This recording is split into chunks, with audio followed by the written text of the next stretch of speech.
Hi everybody, welcome back to my YouTube page. My name is Eric, the Investigative Millennial, and today we're going to be talking about a story that is quite disturbing in the Bible, and that is Sodom and Gomorrah. Now, more specifically, we're going to cover the aspect of Lot and his morality, or more like his lack of morality.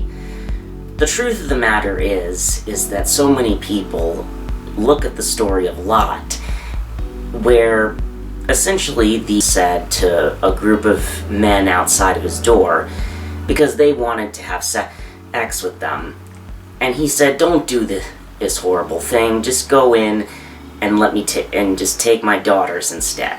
Now, for obvious reasons, this story is quite shocking. I mean, is God saying that that's a good thing? Is he some example that we're to look to? Well, the good news is no, either way. And I'm going to demonstrate that really there is a best case scenario with this, and there is a worst case scenario with this story. But either way, in short, is God happy if you throw your daughter or any of your children in front of attackers to protect guests in your house? Well, the answer is no. And we're either way, in both of the scenarios I'm going to describe, and I'm going to demonstrate that today. Now, let's look at the worst case scenario just to get it out of the way. Let's say, worst case scenario, Lot really did intend to throw his daughters to this, well, gang of thugs, for lack of a better term, because, not to censor anything, these people were rapists. And they wanted to forcibly have sex with the men, but instead, he threw his daughters. Let's say that's the worst case scenario. Here's the thing. Once again, the Bible, a lot of it is recorded, but it is not endorsed. There are many things throughout the Bible that are recorded. In fact, I gave an example of one in this video, such as Judges 19 and different things like that. Sometimes the Bible is as much as a history book as it is a moral guide. Now, Lot was not told to do this by either God or the angels themselves. I mean, the angels themselves actually intervened when they were about to attack Lot. So, essentially, Lot did that of his own volition, and that was not something that God said was good or endorsed or anything like that. Now, it is true that in 2 Peter 2:7, which says that Lot was righteous. However, once again, we have to take what that word means in the context of the book of Genesis, but also the Bible as a whole. You see, in the book of Genesis, as early as the book of Genesis 15, it said, Abraham believed God, and it was counted to him as righteousness. Essentially, all it means is that Lot believed in God, the same God that Abraham did. And this is also the same thing with imputed righteousness, the entire concept in the New Testament.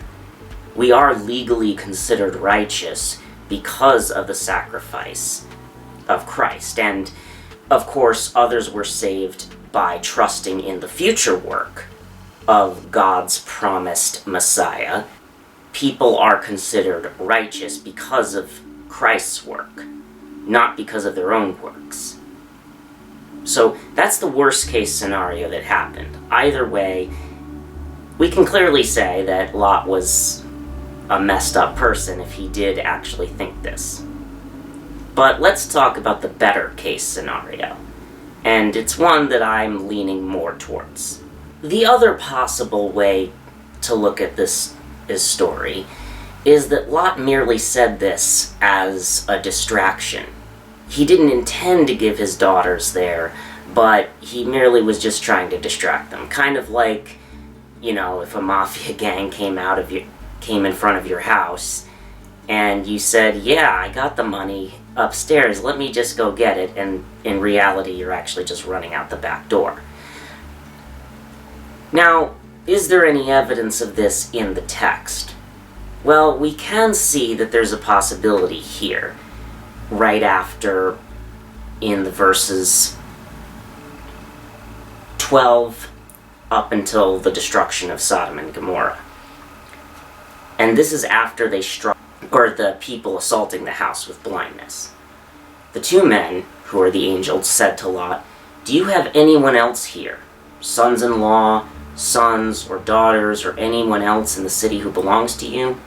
Get them out of here, because we are going to destroy this place. The outcry to the Lord against its people is so great that he has sent us to destroy it."